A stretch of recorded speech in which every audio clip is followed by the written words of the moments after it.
two then, good. I was just going to introduce you again. This is Helen. Helen, this is Bryce behind you. And this is Marcia. Nice to meet you. So when can I bring my tambourine to church? What are you doing right now? No. Let's make it happen. No, seriously, I have an Advent piece that calls for tambourine. I do. All right. I really do. And finger cymbals and hand drums, yes.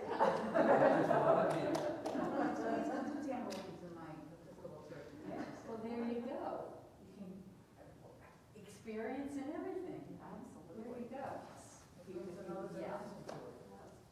I'll keep reminding you. Hi, Robert. Hi, Marion.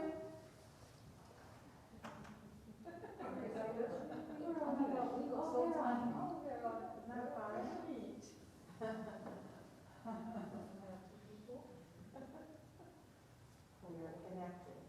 But that's going to be with us forever, right? Yeah.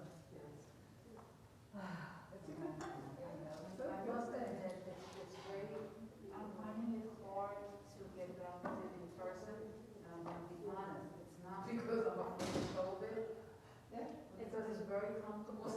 I know. In my cup of coffee. Yes. And especially when I'm doing YouTube, you can't see me eat my cereal. I know. I totally get it. For long. I don't think attendance is going to go back. Maybe it won't ever go back to normal, but I think it won't go back to be really more full until we have a chance to gather after. Because I said, what's the point? You know, like, I mean, it is nice to be in person, but you know, you can't sit and chat with anybody. You got to just go out. You know, so it's sort of. Well, we did run out of bulletins this year. Yeah. Oh, thank you. We have lapel mics so that the people online can hear us.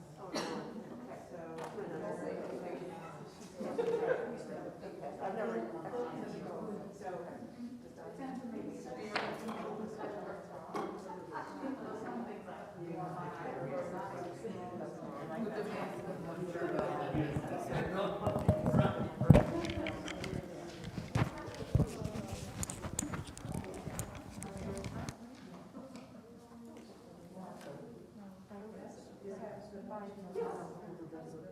You or not, but Oh, wonderful. Oh, thank you.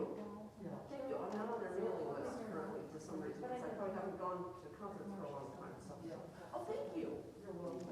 Sarah, are you 3 or 4? No. No, that was not me. She's 3.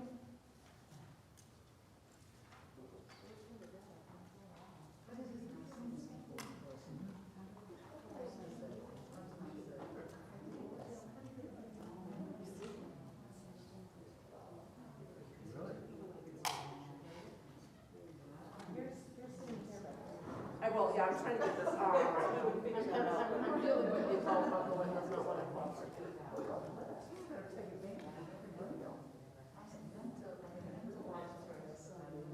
How close does this have to be?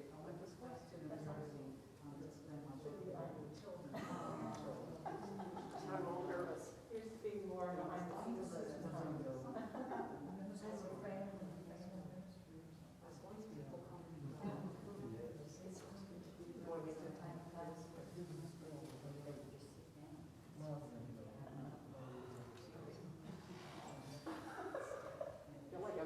She's not comfortable being in the front. Exactly, sit for the piano and then you'll go put the music stand. Piano down in front of her.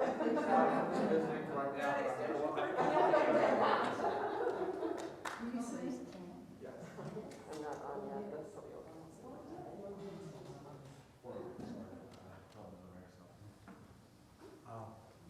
So I promised my girlfriend at 8 o'clock I would video chat her. She lives in the western side of the state, so I can stay till like 7:45, but I gotta be home by 8. So. Stay as long as you can. Okay.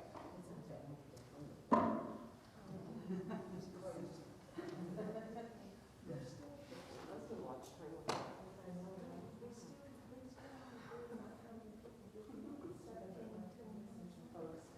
You have more folks on the sign-in list, right? Yes, 9 more supposedly coming. Yeah, let's give them a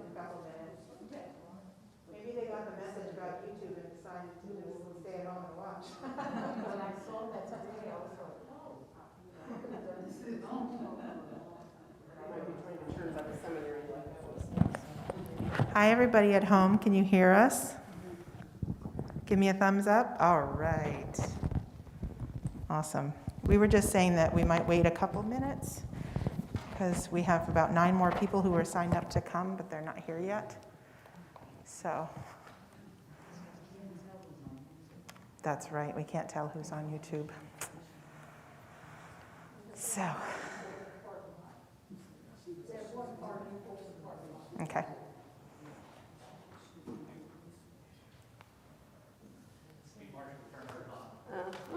Okay, hold on. There I am. How am I? Yep. Okay.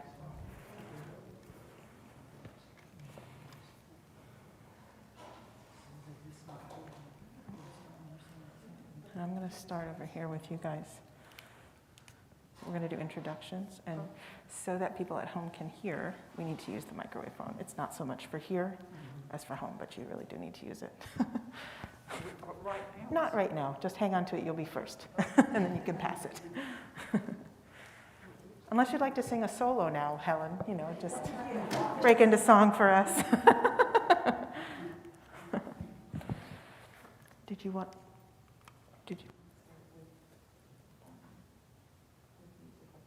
Sure. Whatever, I can go whatever route you'd like to go. I'm just good whatever. Just whatever, whatever you want to do, I go, yeah. Yeah. This is it.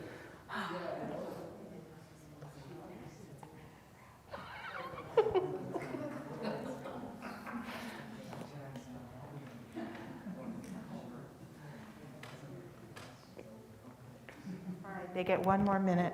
It's 7:04. We'll start at 7:05. Oh, there's Felix. We were waiting for you, Betty and David.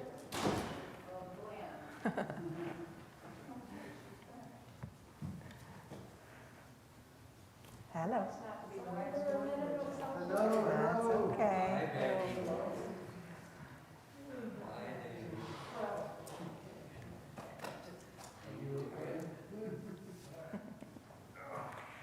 All right, well, we're going to get started, and folks may join us. A few more may join us. We have at least 1, 2, 3, 4 joining us on Zoom, and probably some more on YouTube. 6 on YouTube. And so we'll be able to take questions from them? Yes. Even on YouTube? Yeah, they can put them in the chat? I'll read them from the chat. Awesome. Okay, did you hear that, YouTube folks? Actually, I'm not sure, I think you have to be signed in, Al, to see the chat in YouTube, to be honest. Here, I'm going to give you all my phone number, and you can text me your question. How's that? If anybody wants to text me a question for Marcia, when we get there, write down this number, 919-916-0191.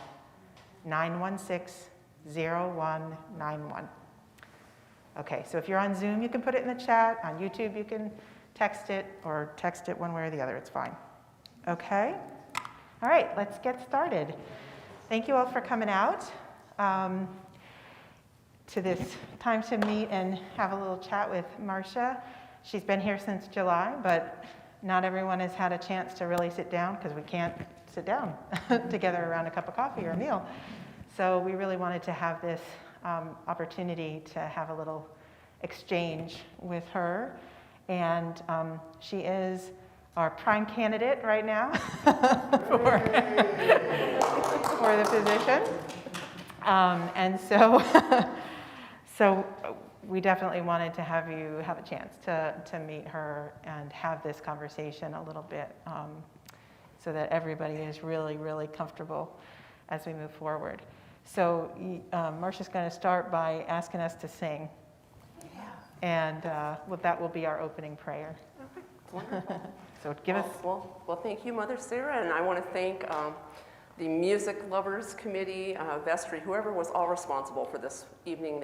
I'm great gratitude for this opportunity to, meet some of you for the first time, to have dialogue with all of you tonight, and I'm really looking forward to this evening. And so, as I told Mother Sarah, I was really hoping that we could start tonight with a hymn, since that's so much a part of our Episcopalian tradition. So what better hymn than in the hymnal 1982, hymn number 420, 420, When in Our Music, God is Glorified. I'm going to move over to the keyboard. All right, hymn 420. All right, choir members, you need to carry this.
Thank you. So I thought we would begin tonight by just making some introductions. Some of you are in the choir, and so you have met Marsha, and she knows your names, but some she doesn't know. So we'll take a little opportunity to go around. I don't think we're going to be able to do that with folks who are listening on Zoom. Al, we can't hear them, right? Yeah, sorry. We'll get there one day. But I will at least share names with them. So Helen has the mic. So what I'm going to invite you all to do is to share your name, maybe how long you've been a part of St. John's. And then, and this is hard right on the spot, but there are two questions. You can answer either one. Share a time when music really, I mean, how does it say it in this hymn? It moves us to a, where is it? Dimension. To a new alleluia, to a new height of alleluia, a new height of praise. When has music, can you think of a moment, when it really touched you and did lead you to worship in a profound way? Or share one of your favorite hymns. That might be easier to come up with. So Helen will start, and then she's going to pass the microphone. We have to use the mic so that folks at home can hear. Okay? And it's turned on. And it is turned on, yes. You want us to, stand up? Light on. Is the green light on? Yes, the green light's on. Okay, Can you stand hear it? up, go ahead and stand up and use it. Make sure you put it right to your mouth, though. Okay.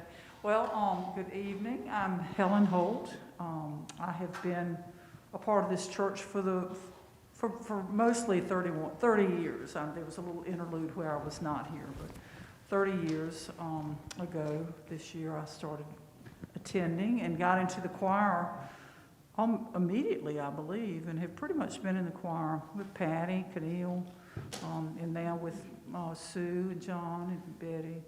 Looking around, and now Cliff, hey, how are you? You know, it's interesting you say that about the moment. You're going to think I'm just making this up, but actually Sunday, when Marcia was doing the prelude, as she calls it, noodling on the keyboard, that music was so beautiful that it brought tears to my eyes. It really did. It was just gorgeous, and I just felt that beauty and power and harmony, and even though it wasn't harmonious, it was just beautiful. So I don't know what else to say. Hi, I'm Keneal Baumgartner, and I've been at this church for over 50 years, and I've been singing in choir since I can't even think back. My father was that was his profession, and his instrument was his voice, and he that was the way he made extra money, was being having some church, and the Episcopal church couldn't afford him, so he was usually at some other church, but he always attended the early morning service. And I always sang in the church choir. And I've laughed that I've got so many favorite hymns that y'all are going to have to, when you come to my funeral, have to stay here for 3 or 4 hours while they play through all of those. I'm Patty Davis, and I have been a member here, I don't really remember how long, but what caught me here was the choir director. I had come to church with my husband because I was not a member, but the choir director announced that she was looking for singers just to sing through Christmas, and I had missed being in a chorus or singing anywhere, and so I thought, oh, I can do that, and so Christmas turned into 20 years. And I'm not in the choir now. I felt like I had sort of aged out, and but I still love the choir and what the choir does, and I especially love what Marsha does for the prelude and the postlude. They seem just very fitting. And I leave here with a good feeling in my head. She also plays 2 different instruments.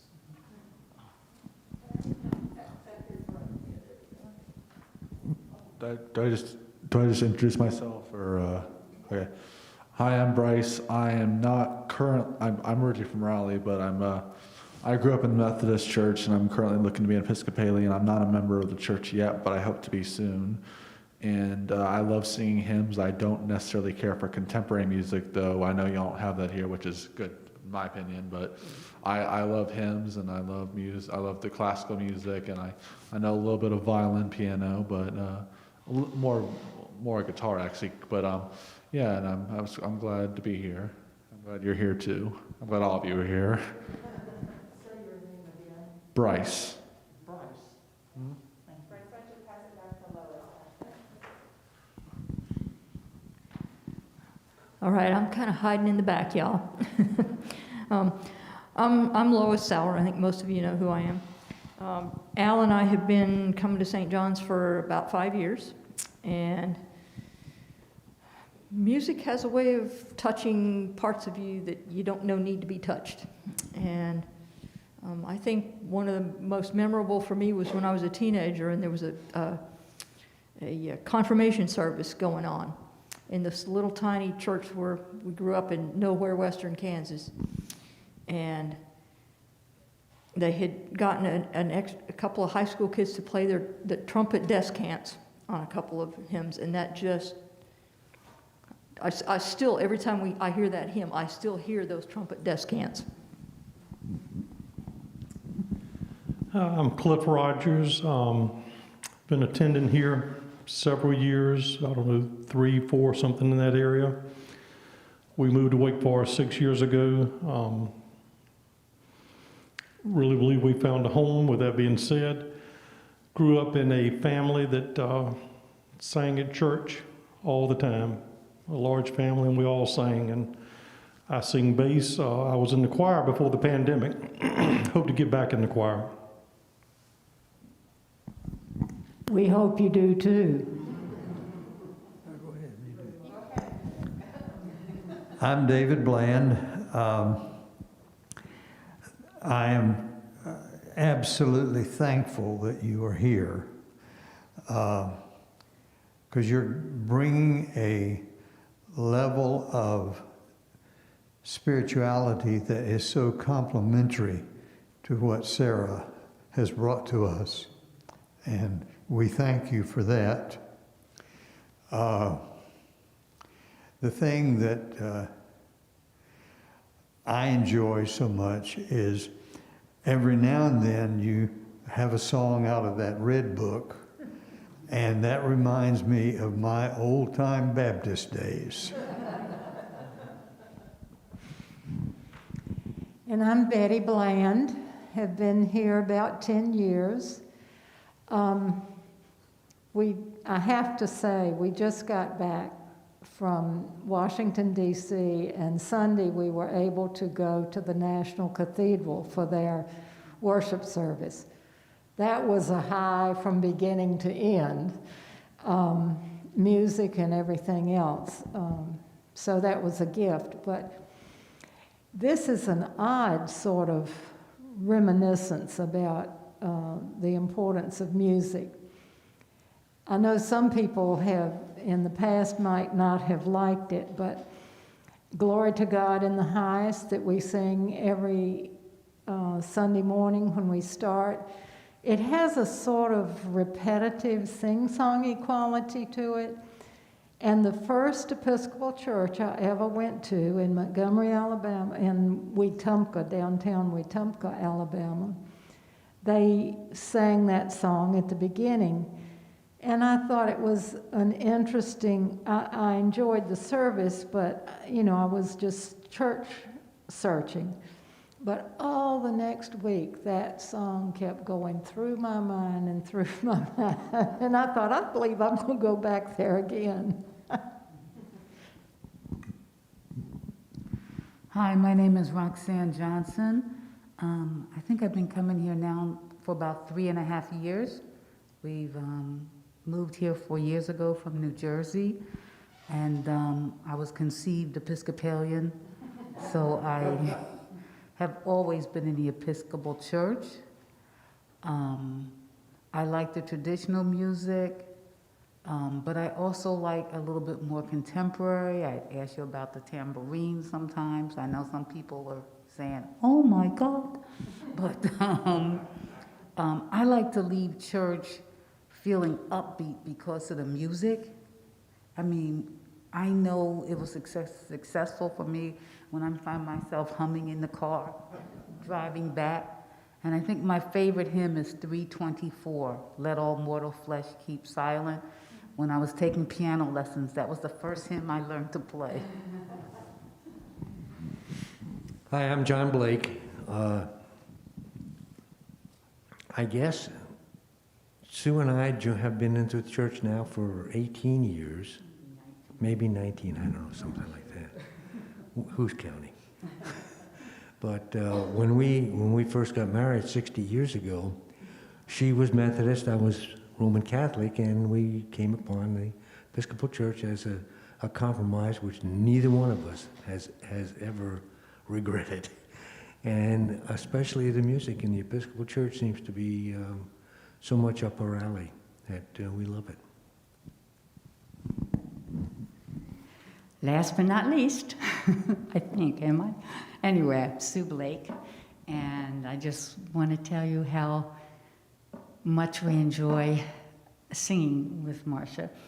We're happy to be there, and you leave with a happy feeling, and that's really nice. We've been singing for years and years and years, and have been in large groups with orchestras, etc., and done some unbelievable works. But it's always the director that you look to and that you hope is really going to be someone that inspires you. And believe me, we love Marcia.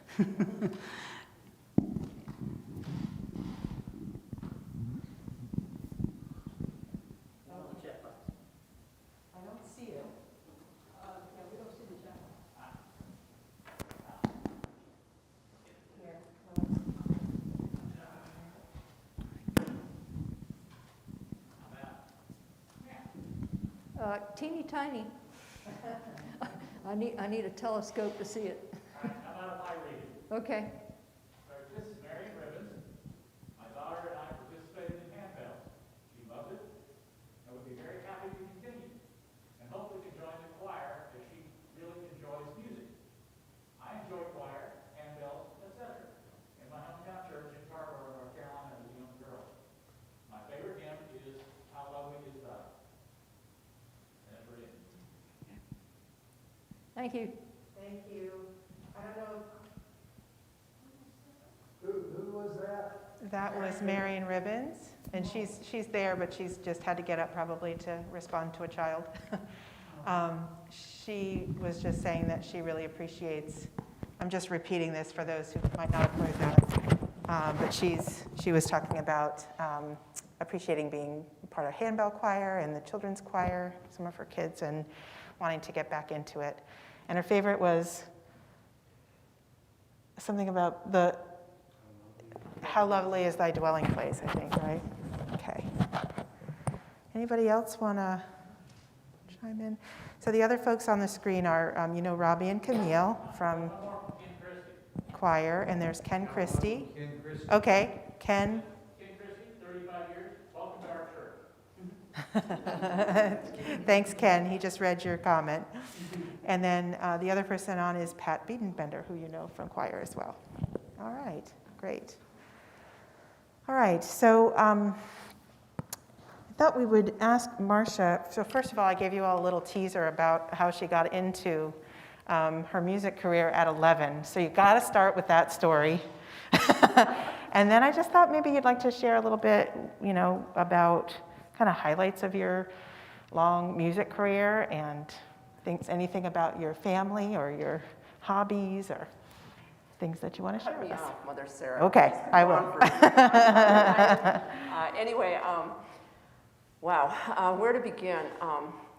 I'm going to preface the start in church music with something else I was thinking about this afternoon, preparing for this evening. I actually began as a choir accompanist prior to age 11. I was 8 years old, and I began accompanying the church choir, which makes you basically like a third grader. And and I still remember the first piece I accompanied, which was Jesus Loves Me, This I Know, which is key of E flat. Okay, anyway, I don't know. Anyway, but that was my first accompanying stint. But actually how I got in formally on the organ bench, so to speak, on a Sunday morning is I grew up on the prairies of Minnesota. So if you've ever seen Little House on the Prairie, I was Laura Ingalls Wilder, basically. And seriously, Walnut Grove, Minnesota was about 50 miles from where I grew up. And it was on the prairie where there was nothing. So the church, your school was something in church, and that was the extent of your, of your life, which was great. So I grew up with a very conservative, highly religious family and such. And any time the church was open, we were there, all right? And so we had an organist who had been there a very long time, let's put it that way. She was 96 years old. She was still playing the organ each Sunday. And eventually, God decided to take her home on a Monday. And my father came home from the church council meeting the next night, and he said, well, you're going to play the organ Sunday. And I was 11 years old. Now, I had taken some piano lessons, but I had never played a pipe organ in my life. I had seen one every Sunday growing up, but I had never even touched one. And suddenly I was organist the following Sunday with a full liturgical service. So that was my baptism into sacred music. Obviously, I stayed with that. At the age of 14, I took on a second church position on Sunday mornings when I was 14. So I'd finish at my home church. My mother would drive me down the road about 5 miles to another church where I was served as their organist and eventually choir director. And this is still being in middle school, high school. So anyway, when I went off to college, undergraduate degree, I studied church music extensively in addition to performance. I did not want to be an education major. I knew I wanted to go into something in sacred music, but also in performance. I wasn't sure where I was going. I went, you all, I assume, have seen the shortened resume. Believe it or not, that was a short version. At Luther College in Decorah, Iowa, a small liberal arts college. And then I decided to go to graduate school, all the while working at least 2 church positions all through school, and then all through graduate school as well. And so master's doctoral work brought me to Arizona State in Tempe because I wanted to get out of cold weather. Marcia does not do snow well, so just there you go, there's my disclaimer and such. And so in Arizona, I had the great fortune of just kind of knowing about being in the right place at the right time. And you can sense that, I've talked to Mother Sarah about this before, where you can sense something is going to happen big. And I found this little parish in the middle of the desert. There was nothing around. The nearest grocery store was about 8 miles away. It was in the middle of nowhere in North Phoenix. And they had an organist position initially that went into a choir director position. I spent almost 11 years there, and when I left, we had 12 choirs. We had a full-blown, the church started out at about 150. When I left, it was 1,200 members. And it just was exploding in growth. And that was my introduction to what I call real serious ministry, because I said, I am devoting my life to this, all right? And so lived in Arizona for 16 years, moved out to California, the Central Valley. And in fact, Mother Sarah and I were actually in Fresno serving parishes at the same time. We did not know one another, but we can share common experiences of Fresno, California. Anyway, that's another evening, I guess. But anyway, yeah, I would rather not either. But just moving on and such. But and just a side note, I said after many years of college and graduate school, I would never date another musician, much less ever marry one. Well, I did. I dated and married. And my husband actually serves in parish ministry as well, in music ministry. And so we were in California when things were getting rather rough economically, and we knew we had to make a change, and so we started sending resumes to every state in the union, including, yes, Hawaii. Okay, we were just looking for a place to go. And my husband got a job offer for Raleigh, North Carolina. And I was like, really? Raleigh? I don't know anything about it. So he accepted.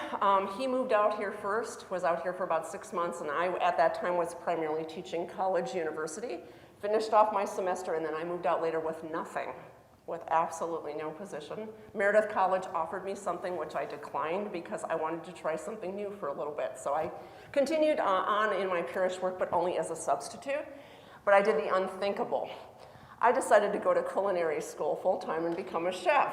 So anyway, so if you ever frequented the Bull City Brewing Company out in Durham, more than likely I made your pretzels, and I baked somewhere between 1,600 to 1,800 hamburger buns every day.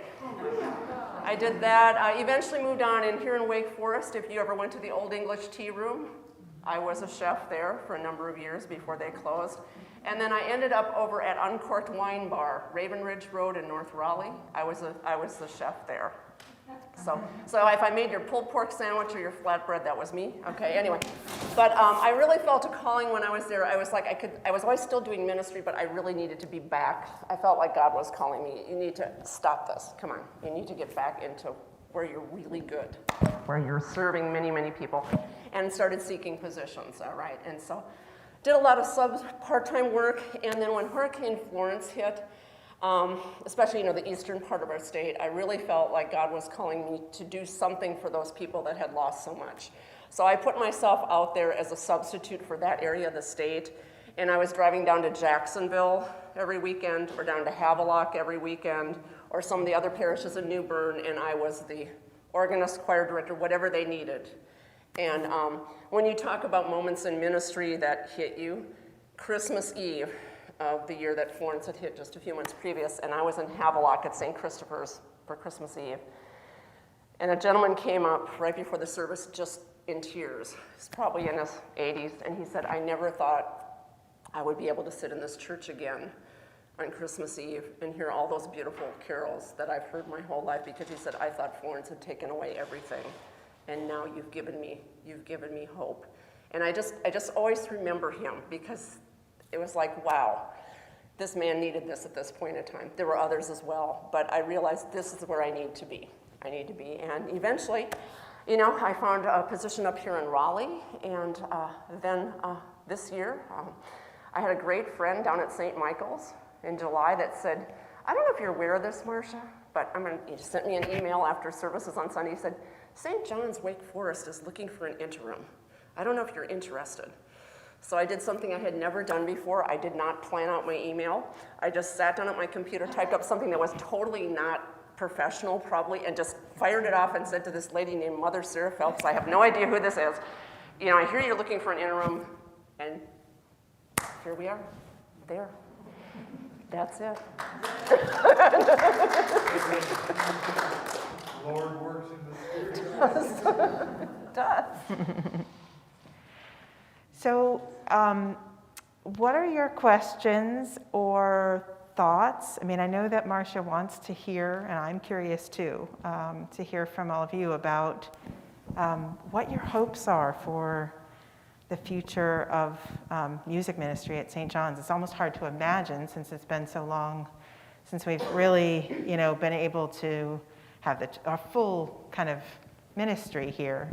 And it's wonderful to have the choir back. But we're still not, you know, all the way back, really. So share your hopes and dreams. And let me just say, we've also just been through this process, kind of developing, or beginning to develop some goals for 3-year goals for us to really strive toward. And they're supposed to be big, hairy, audacious goals, as we were told.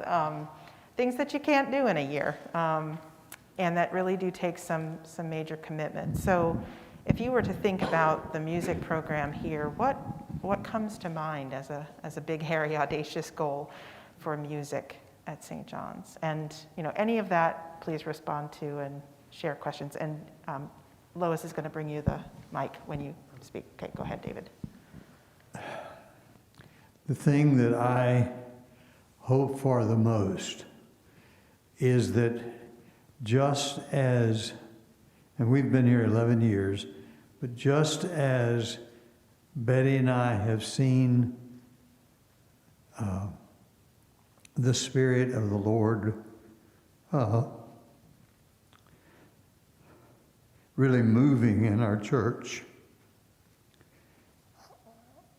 I hope that we can use the music program, which you certainly have the capacity of bringing, that we can use that music program to extend God's healing hand to our community. To our community. Thanks, David. Others?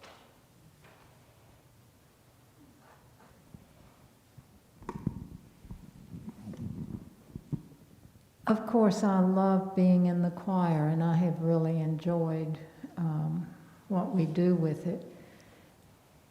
But I also am so inspired when we have the little children singing and then the teenagers. I think that is a kind of ministry, particularly that teenagers respond to when they might not respond to other things.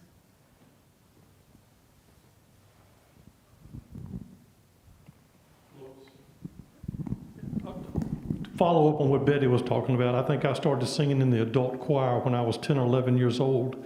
And we need to encourage our young folks to sing, and I think having a youth choir where they are encouraged to join the adult choir at an early age is a good thing. I will speak personally about an expectation, and that is, as a choir member, when I leave choir, I want to be feeling better than when I got there, because that's my escape. It's my getaway, if you will. And sometimes in this church I have, sometimes in this church I have not. Other choirs I've been in, I have. And so I would hope that we would have a choir practice where when everybody leaves, including you, that we all feel better than when we arrived. And I think that would be a goal for the choir. And the same thing goes with Sunday morning when we perform, when we come into church. When we leave the church, we all feel better than when we got there. Part of that's going to be the music, part of that's going to be Mother Sarah, but I think without the music program, the rest of our ministry is not as strong. A church where you don't have a music ministry of some kind, in my humble opinion, is not as strong, is not as apt to grow as a church that does have a vibrant music singing program. And so I think we have a lot of opportunity here. We have just barely scraped the surface on what we can do. Amen. I think there are a lot of volunteers like myself, and I'll look in the mirror, I'll point my finger at me, that we need to get re-engaged in some sort of music ministry here at church. We've used the pandemic as a reason to back up, and we've got to get beyond that and get re-involved. And I think you'll find that there's a lot of opportunity. I believe that in my heart.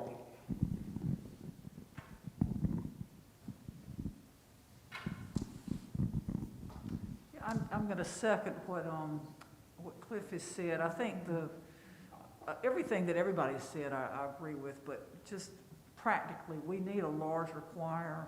I mean, and a reliable choir. It's hard for Marcia to practice on Thursday, and maybe there's 6 people here, and then there's a big crowd here on Sunday.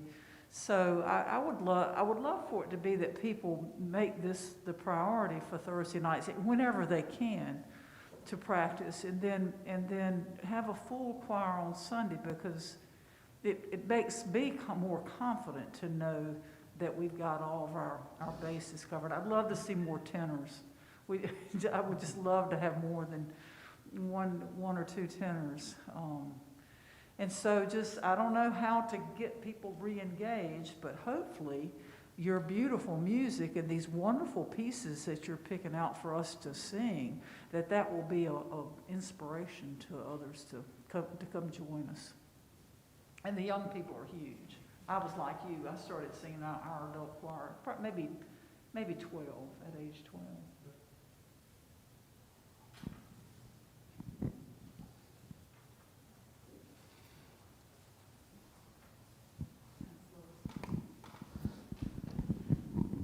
I'm not a member of the choir, and you don't want me to be. But I like variety.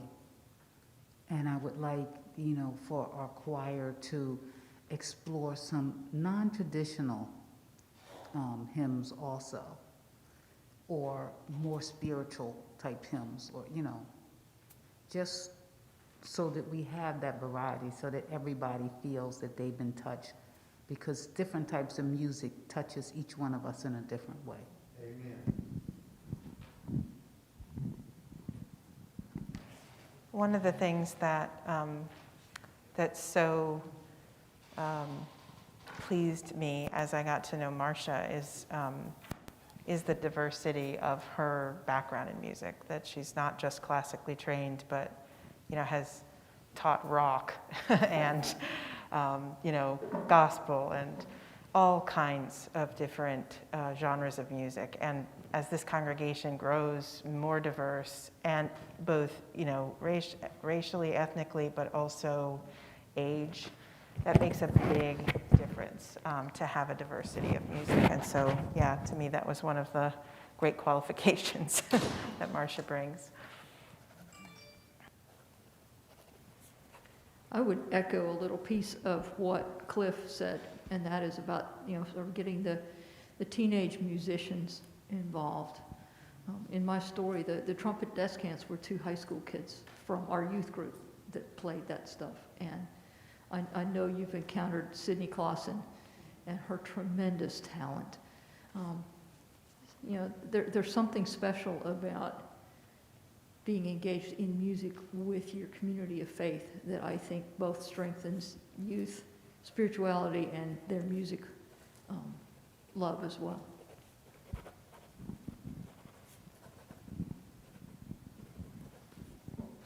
Any other thoughts you all want to share with Marcia? Questions? We're going to give her a chance to talk at you in a minute, but I want to make sure you have a chance to. You got to use that. Marcia, I'd like for you to tell us a little bit about your better half. I just learned the other day that he drives somewhere eastern North Carolina and it just blows my mind that happens. So tell us a little bit about him. I don't even know his name. Oh, okay. Well, it was funny because when someone was talking, one of the first days I was here, and they were talking about Cliff, meaning Cliff Rogers, I thought of my husband because my husband's name is Cliff, and I was like, how do you know my husband?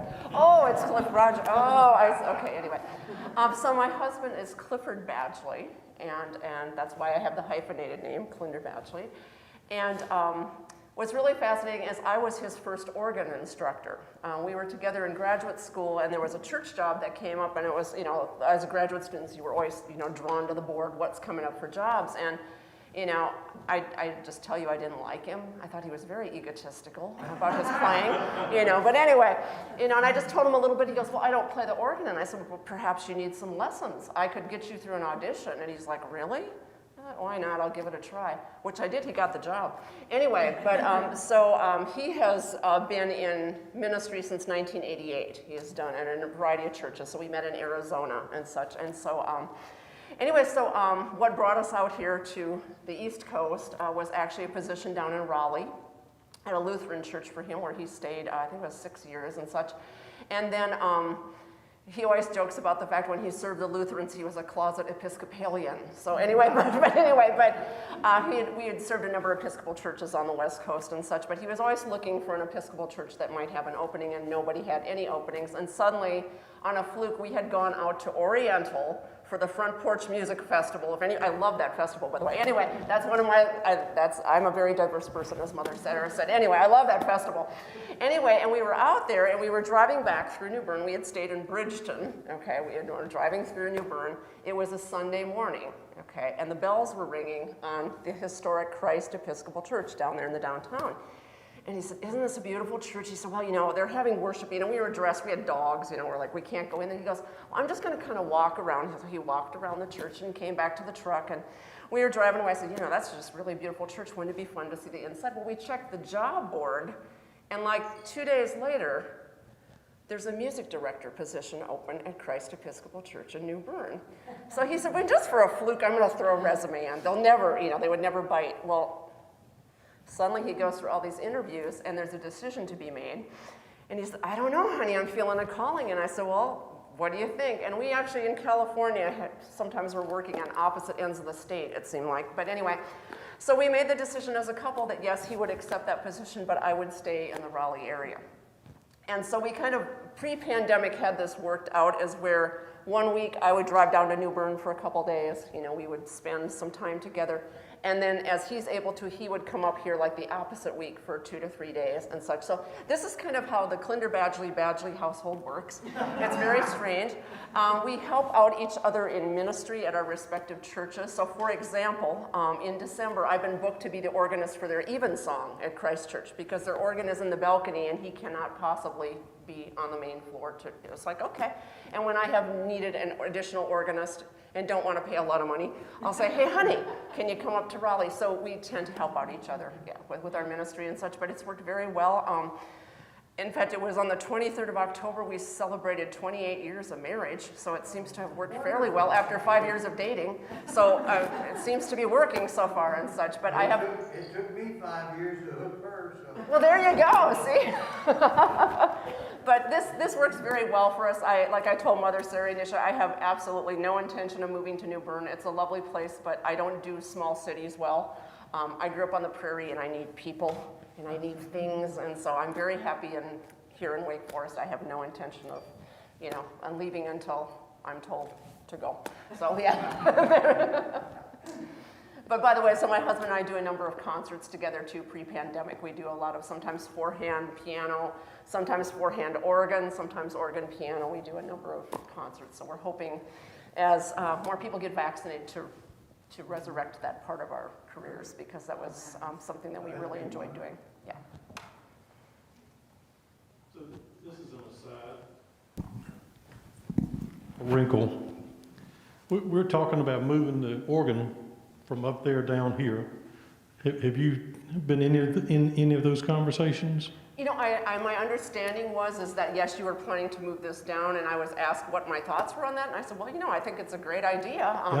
It definitely needs to come down. Right. I'm not sure exactly where. I'm just curious if you had any thoughts that you would share with us. Right. What I was just really excited by was the thought that it would actually be moving to the main floor, and I really love the workout on a Sunday morning. I try to be respectful when I go, come, go, and when I forget to shut off my cell phone during a sermon and realize, oh my heavens, and then I have to run back up so anyway, but I think it would be great, because that would also give the choir an opportunity to sing anthems with organ accompaniment, which would be also great. Or we can do things like, desk cants where it's with the organ and the choir is there. Also handbells. There's some great pieces for handbells along with organ. If you have instrumentalists that want to be accompanied, but we really need to be on the main floor because the choir may be singing too, to me, it's just a win-win scenario. It's just a matter of, obviously you'd have to reconfigure some pews somehow, but it would also be beneficial to choirs as well, to be able, if we're somehow reconfiguring so that they don't have to get up and try to position themselves. The pews are slightly angled to accommodate that as well. It just eliminates a lot of the extra motion during a worship service as well. Yeah. Cliff, if you'll stand here catch it, I'll drop it to you. What did you say, Al? Al said that if Cliff stands down here, Al will drop the organ down to him. We'll get it moved tonight. Team building, yeah. Al's sense of humor. We had a comment from Darden Baker, who's watching on YouTube. She said, Marsha radiates positivity and joy.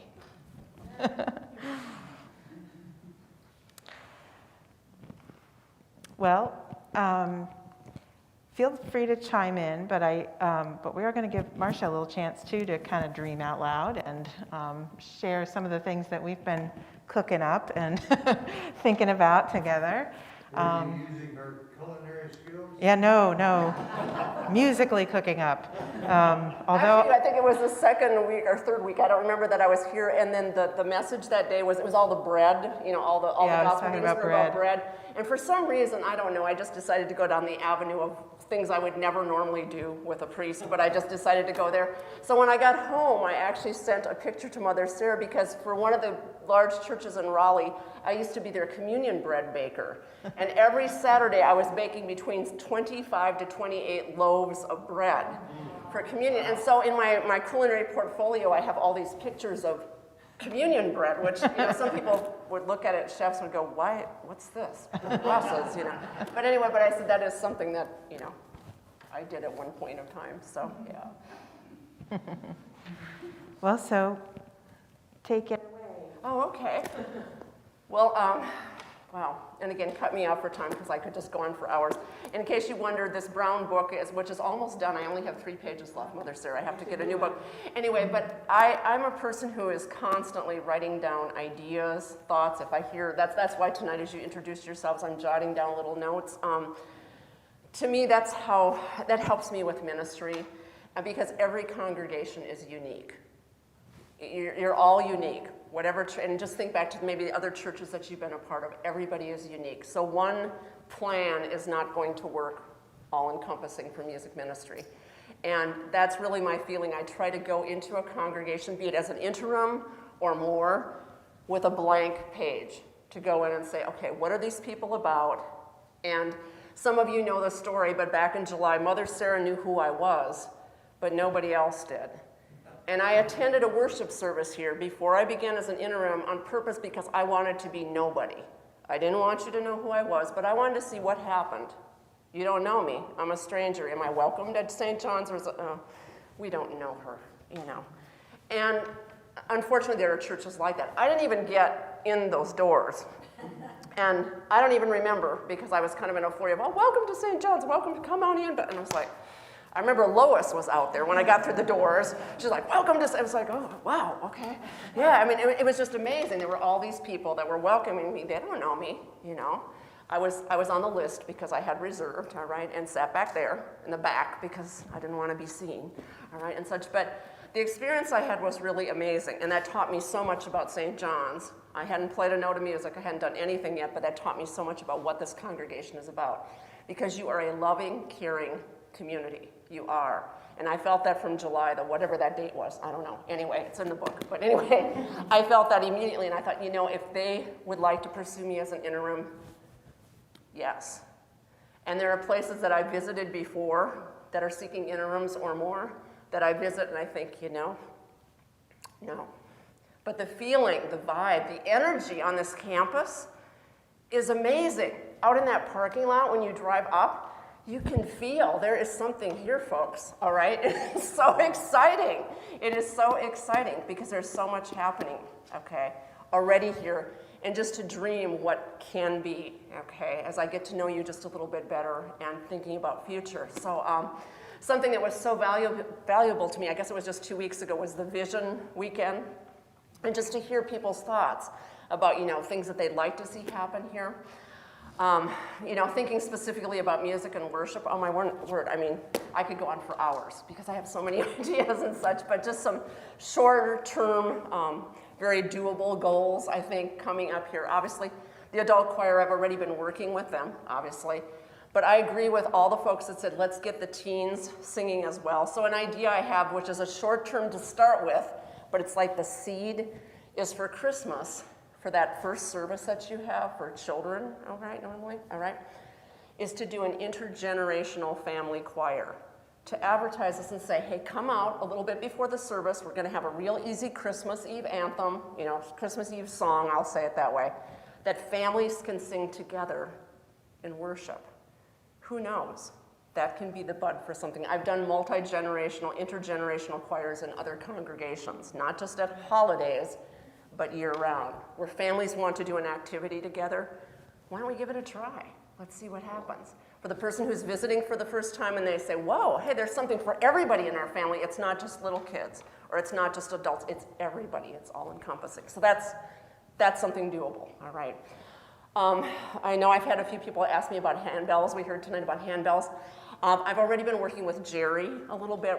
In fact, on the 21st of November, we're going to be presenting a handbell duet in worship to kind of just hopefully inspire those that think, hey, are you going to ring bells again? Yes, we are. Age is no limit, okay? I'd love to see kids in there and adults together ringing, and it's very doable. We can do that. With chimes and bells, you have a gorgeous set of bells and chimes. They're begging to be used, okay? We're going to make that happen not only for just bells, but to augment worship. You can have that with hymns. You can have that with adult choir. You can, I mean, possibilities are endless, okay? So that's exciting, all right? Other ideas. Children, how do we specifically get children into this congregation? Something connected with music. And I've been talking with Mother Sarah about this idea because right now, not everybody wants to sing. And especially since children are not all vaccinated yet. The diocese is very strict about what they're allowing. Children can rehearse outside, but they cannot currently rehearse inside for children's choir. So hey, why not offer them something that's safe that you can do outdoors or indoors? So one of my ideas, and cut me up if I'm going too long here, Mother Sarah. Anyway, I would love to start a ukulele adventure program for kids and teens, all right? It's an instrument, so if kids go, I don't sing, I bet you can play a ukulele, all right? If you want to get grandparents involved, aunts, uncles, families, whatever, I've done this, you know, I've done this for kids, teens, adults, you name it. We can get something like that happening here that can be a community music idea, all right? And get kids in. I mean, there might be families that are looking for a new church home or any church home. Get the kids in through these doors You're going to get families coming in. I've seen it happen. It happened to a congregation I served in Phoenix, all right? We did a Wednesday afternoon evening program for kids. Suddenly, that congregation grew from 1,000 to 2,400 members because people knew that this was the place to be. There's a lot of programs. It's not just music, there are other things, but that's one way to get them through the door. Anyway, I have just a ton of ideas. I can go on and on, but those are some of the big ones that I can see, you know, already that we can push through and we can get these going, like in the next less than 6 months, okay? Less than 4 months. This can happen. Yeah. And the ukulele, I mean, there's already people, there are already people in the parish who play ukulele. There's one family who did, I don't know if you remember, they did it on the Christmas pageant video last year, the La Faminas. And Stephen Mazingo, our new senior associate, plays the ukulele. So I'm thinking it would be great, you know, it'd just be a fun connection. And, you know, it can accompany in worship and, it, you know, can be on its own or it can do all kinds of things. So I think it's a great idea. Exactly, and that too I'm just spilling out all my ideas, Mother Sarah. But, that's great. But this could be something that could lead to a dream that I could see happening here at St. John's, an arts music school, where you do an after-school program for visual arts, for music, where you bring, because a lot of schools, unfortunately, because of budget, what are they cutting? They cut the arts first. Why not offer this here? You have a beautiful campus. You could do so many things outdoors. You could do some things indoors. I mean, possibilities, again, are endless, okay? So We've got an incredible artist.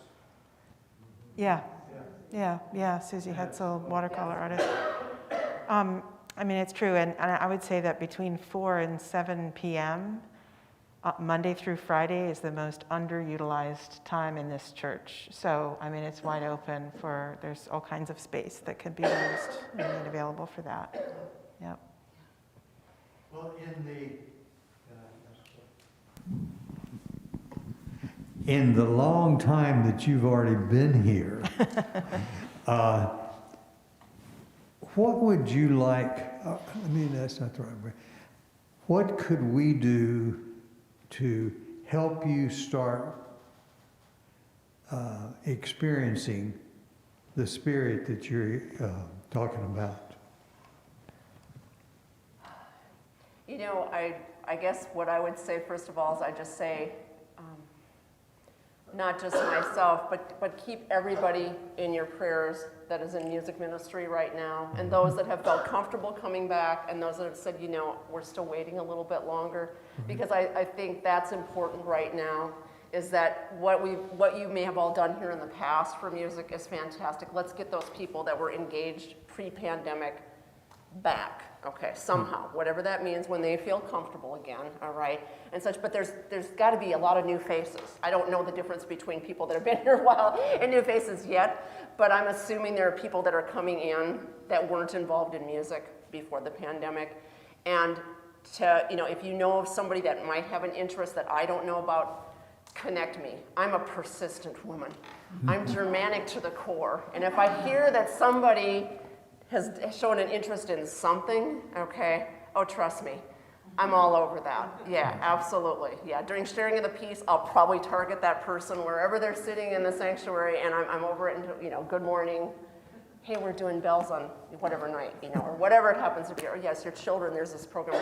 That tends to be the kind of person I am, you know, and just to get people feeling comfortable and to tell your neighbor, tell your friends, hey, what's happening? And to make those connections and such, because we can build something amazing in music ministry here. I know. You've already got such a great foundation of people here. But we're not going to stop. No, don't sit back. Push forward. I have one last thing I would like to ask. One of the things, I mean, there are a million things I'm happy and thankful about our church. But one of the things is that we really are starting to become a multiracial congregation. And that just tickles me to death. So what have you done, or what could you think about doing that would help us be attractive to other racial minorities or whomever? Yeah, I'd like to point that Roxanne, do I have the right name? Roxanne had about like diverse music and diversity, and that's something that there's so many different terms used, but like global music, world music, whatever terminology you want to use. So that on a Sunday morning, or whenever else you might have a worship service, there's something for everybody, all right? And nothing against any books that are in the pew rack, okay? But that there's always something for everybody, all right? You may not be too keen on the sequence hymn, but wow, that hymn that we sang as the offertory hymn, that just spoke to me. So that there's something that at the end of that service musically that connects with that person and their background or their comfort level, whatever that happens to mean. And that's something that I really try to do in planning for the most part of hymns. I try to give some different styles. Like last week, look what happened in worship, my word, we were all over the place. We had traditional, we kind of had this chant going on. It's like, what's that? Then we got a little bit of gospel-esque stuff going on during communion. It's like, what is this? It's a mixture. And so I think that's not cutting edge yet. I think it could be much more. But I'm trying to ease into things and such. But I think that's something, that is very doable. Because if people are, I hate to say it, but church shopping, which people do, they're looking online, or if they come to visit, if nothing speaks to them musically, and I'm not even talking the spoken word, but if nothing speaks to them musically, they're not going to be back. Okay, they're not going to be back because it's like, that's like, that's boring music, or that's old people music, or oh, that's too traditional, or whatever terminology you want to use. So I try to, cover all those bases. If it's a choir anthem that's a little bit out there, which we got something coming up that's kind of cool. Yeah, the hark I hear. Yeah, okay. We just kind of balance it. It's not always the same genre. We're mixing. But I think we can definitely do much more on a Sunday morning. Absolutely add additional instruments that maybe not everybody would be comfortable with normally. A djembe, let's throw that in. Let's throw in some percussion. Let's do the, and I don't mean drum set, but hand percussion, et cetera. There's all sorts of different things that you can do, and to make it appealing to everybody. I mean, that's something that I thought was so fascinating about the Vision Weekend when we were coming up with the values, Everybody is welcome, no exceptions, everybody. So we need to make sure that on a Sunday morning or whenever we have worship, we're walking that walk. We're not just putting that word on a sheet of paper, we're walking it. And that's really where I'm at with that, yeah. One of the things that Marcia and I have talked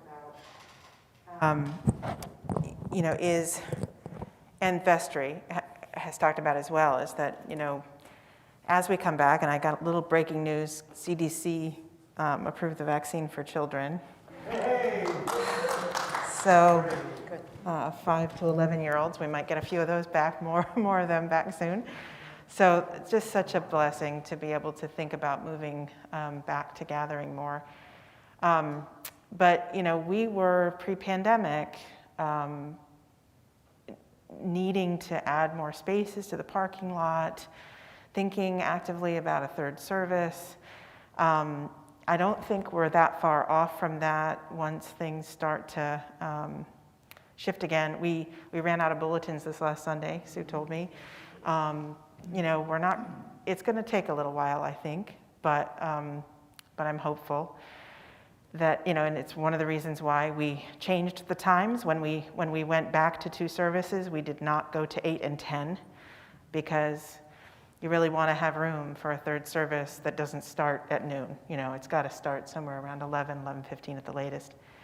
So as we have talked about that, I think there's room.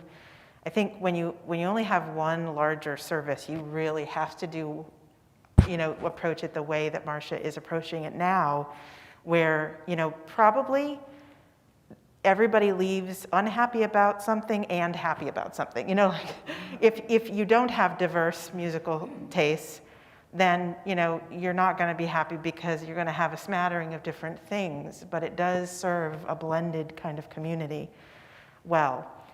But if we go to 3 services, we can have 2 distinct musical styles at 2 different services.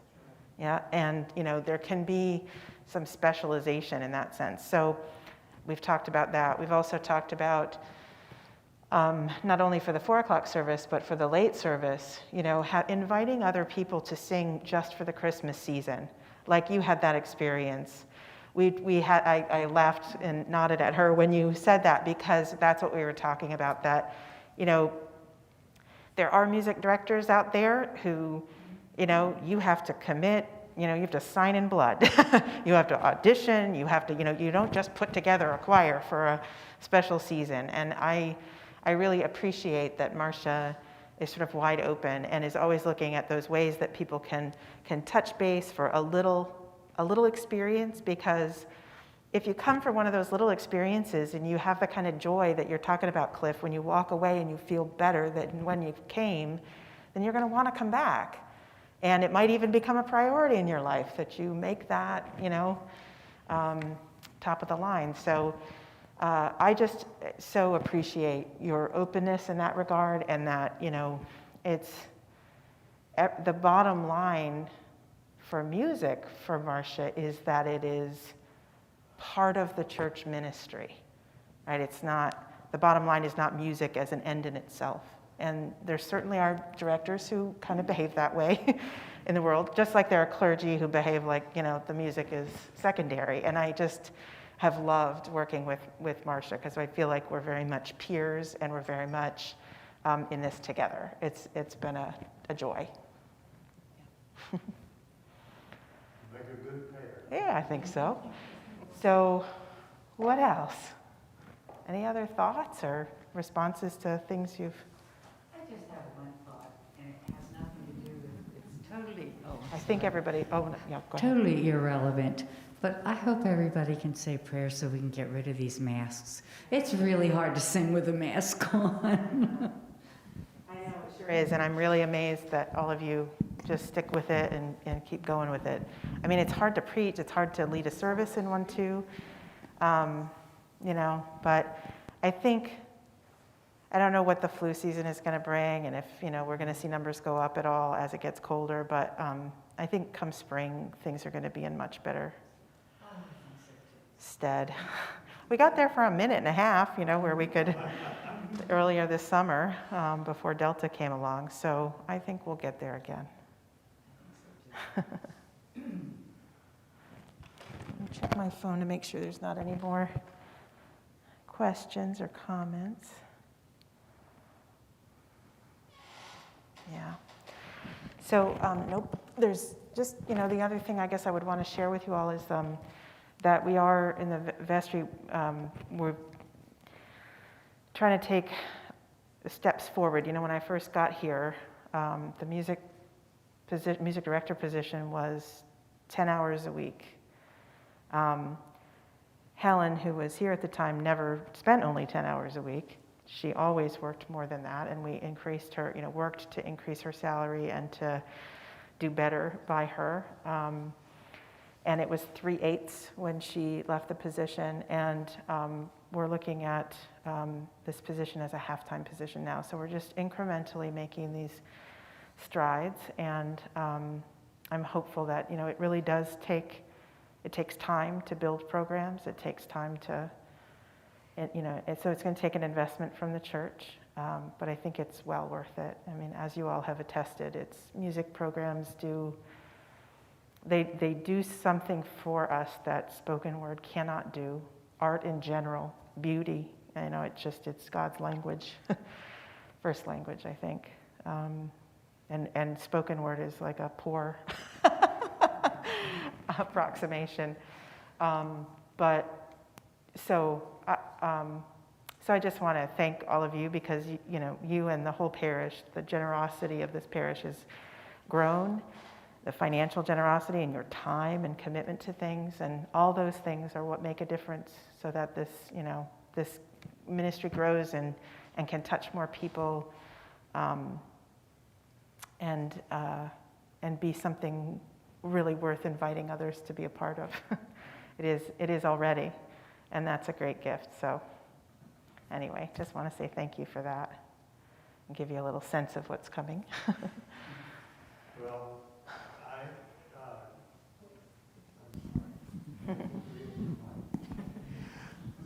I just want to thank you, Sarah, for thinking about doing tonight. This was just really a neat idea, and it's a statement of family. Amen. We all should have a little input in who leads us, even if our technical, you know, the way that that authority works in our churches a little top-down. We don't have to do it that way all the time. So I'd be glad to know. I feel like there's a very positive spirit here tonight, but any thoughts or comments that you want to share with me, send me an email. All right, so you want to close us out with the doxology? Yes, I talked to Mother Sarah. I said I would love tonight if we could just close tonight with that. So doxology. I don't think you need words. Okay. Yeah, I think we're good. Yes. Sitting all this time.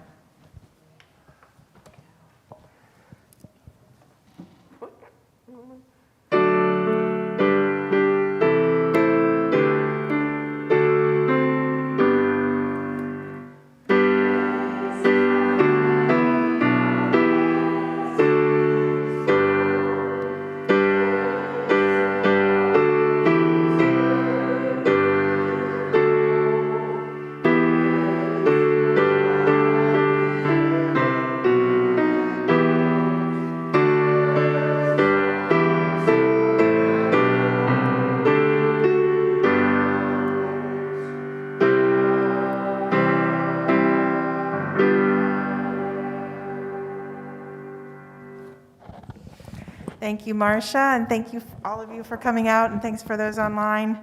Good night. All the Zoom folks left us, but anybody else who's on YouTube, good night.